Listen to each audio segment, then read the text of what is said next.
With more and more Zoom calls, web conferences, and live streaming, there have been a couple of new innovations in terms of using better qualities as your source for your live stream or Zoom conversation. Now, one of those is using your phone as a camera, because the web cameras inside of a MacBook, for example, are still 720p and don't really give you that much punch. Now, obviously, it is a big stretch to go with something like a Canon EOS R just to do some web calling. But if you just want to give a little bit more edge, you might want to look into those solutions that utilize the phone camera. Now, the question is, which one works better or worse? Now, in this video, I want to compare two options for you. One of them is the OBS.Ninja solution, completely free, based on WebRTC live streams. And the other one is the NDI HX application, which costs around 20 bucks on iPhone and also recently got released for Android. Now, the main question that we have here is, which quality are we going to be expecting from these setups? And also, what about the feature set?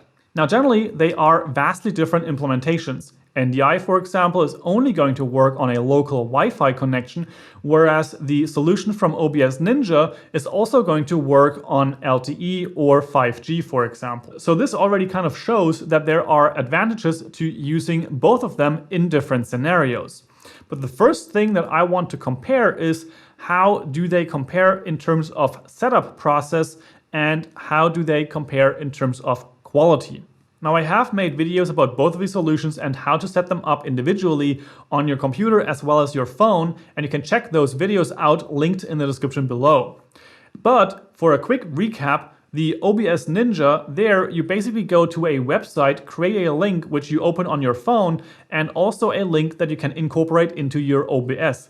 However, on macOS, you will have to have the Electron Capture app to basically do the screen capturing or the web display of that web stream and then window capture that window. Now, this works really well, but it also has its drawbacks. Now, on the other hand, the NDI HX is an app that you download on your phone, and for your computer, you will have to do 2 downloads to make it work with OBS. One is the NDI runtime, the other one is basically a plugin to enable OBS and NDI support in there.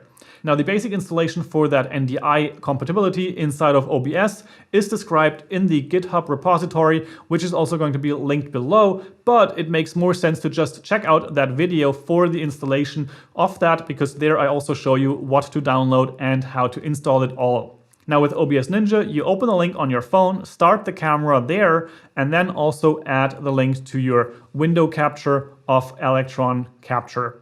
Now, with NDI, it's a little different. You just open the application on your phone. It starts up with the camera already active. You can have all the menus on the bottom there with the little gear icon right there.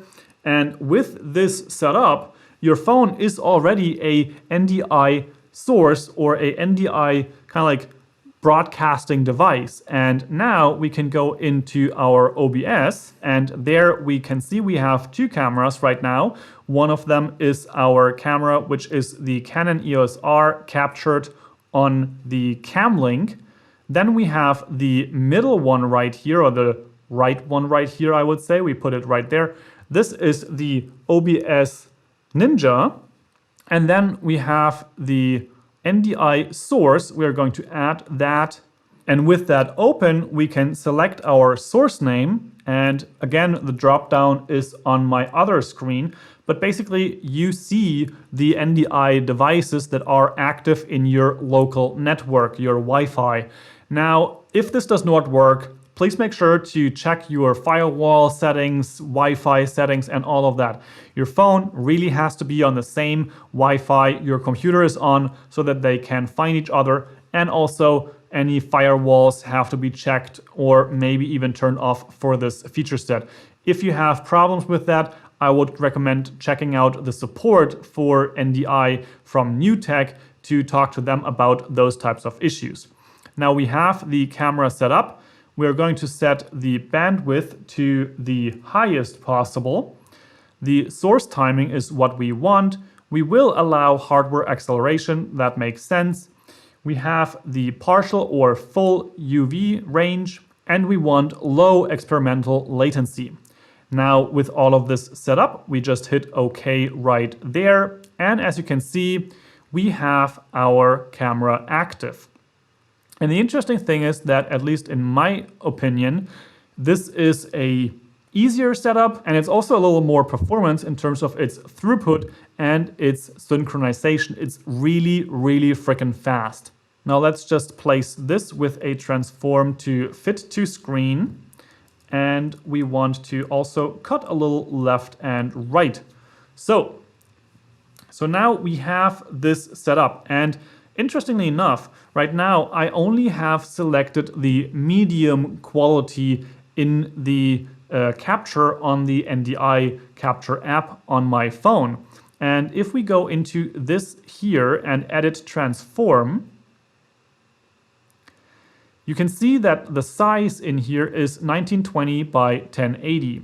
Now, if I go into the phone setting, and now I have lowered it to be the lowest setting basically, and if I go into transform here, you can see that the size that is being sent to the phone is now 640 by 480.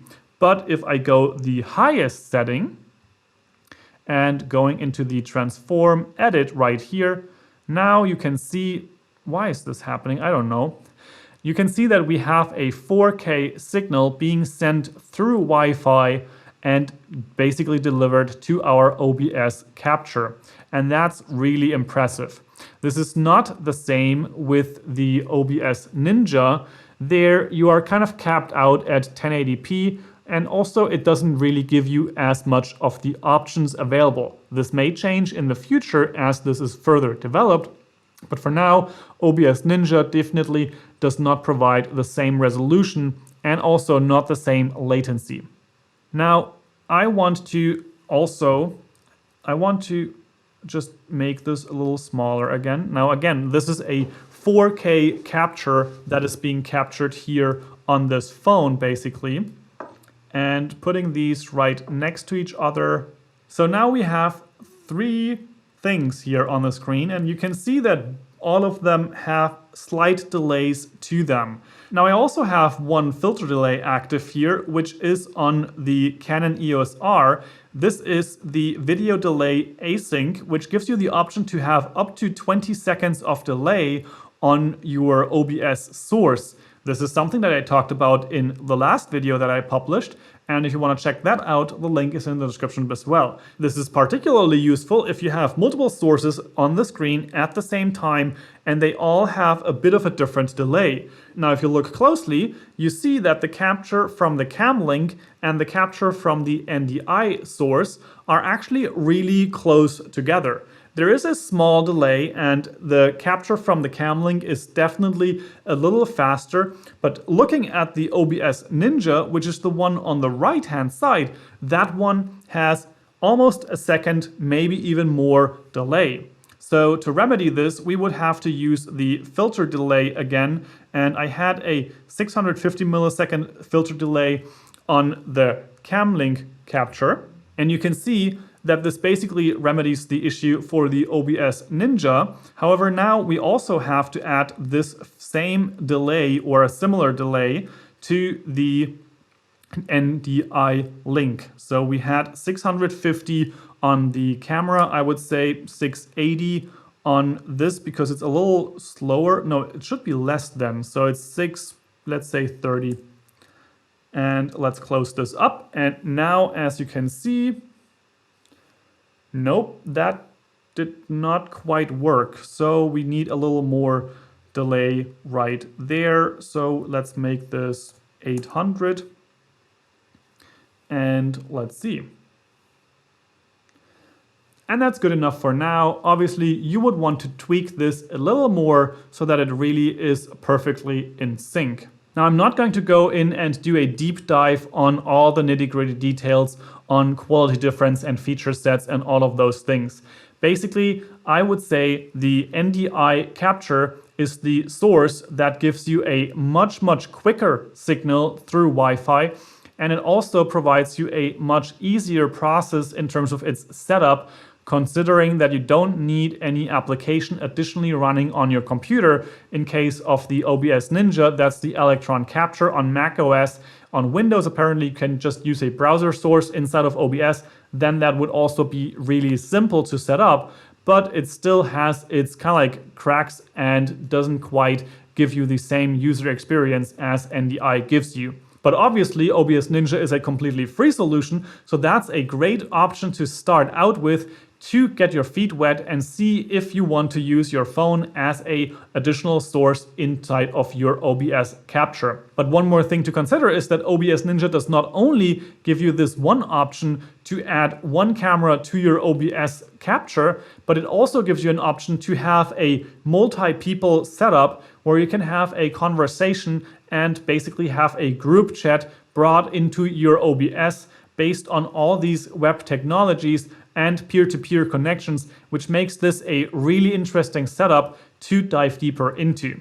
If you just want to have one or more phones active as cameras, I would definitely recommend using the NDI HX Capture app, even though it costs a bit of money. Now that's everything that I have for you today, and I hope this video was helpful for you. If it was, please consider giving it a thumbs up so that other people may find this information as well. That helps out a lot with the YouTube algorithm. Also, if you have any questions, you can leave those in the comment section down below, and I will try to answer you there or make a video specifically about your question. And last but not least, consider subscribing to the channel to not miss out on any of the upcoming videos, and also turn on that bell icon. With all that said, I hope you have an amazing day with your setup, and I will see you in the next video. Ciao, ciao!